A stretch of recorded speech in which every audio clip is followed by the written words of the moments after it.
Content creator Ashraful Alam ওরফে hero Alam ও রিয়ামনির সংসারে কখনো মেঘ কখনো বৃষ্টি যেন মিলেমিশে থাকে।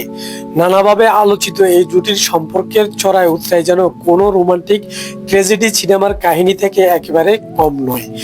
অনেকদিন ধরেই ঝড়ঝঞ্ঝা কাটিয়ে ফের মিল দেখা যাচ্ছে হিরো আলম এবং রিয়ামনির মধ্যে।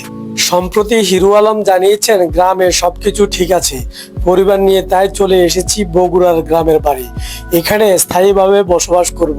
রিয়ামনি আমার পরিবার এবং সবার দায়িত্ব নিয়েছে, তাকে নিয়ে সুখে দুঃখে জীবনটা কাটাতে চাই। তিনি বলেন, বাড়িতে বাবা মারা যাওয়ার পর ছেলে মানুষ তো কেউ নাই, আমার যেহেতু দুইটা মা, তাদের দেখাশোনা করতে লোক লাগবে, তাছাড়া আমার সন্তান আছে, তাদের মানুষ করতে হবে, সেই কারণে বগুড়া চলে আসা। এখন এখান থেকে সবকিছু করব, যদি প্রয়োজন হয় তবে ঢাকা যাব, কিন্তু কাজ শেষে বগুড়ায় চলে আসব। 2016 সালে সামাজিক যোগাযোগ মাধ্যমে হাস্যরসের ঝড় তোলা ডিশ ব্যবসায়ী হিরো আলম বগুড়ার এরুলিয়া গ্রাম থেকে রাজধানী ঢাকা এসে অনেক প্রতিকূলতার মোকাবেলা করেছেন। সেই সময়ে দেশের অনেকেই যখন ফেসবুক ইউটিউবের আয়ের বিষয় বুঝতেন না, তখন থেকে তিনি এই পেশায় নেমে পড়েন।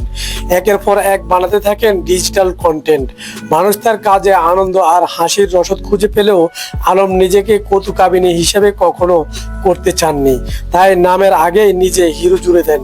পরে নিজের টাকায় একটি সিনেমা বানান তিনি। হিরো আলম রাজনীতিতেও সক্রিয় হওয়ার চেষ্টা করেছেন, খবরের শিরোনাম হয়েছেন অনেকবার দেশ বিদেশে। কটাক্ষ, সমালোচনা, আলোচনা কম হয়নি তাকে নিয়ে।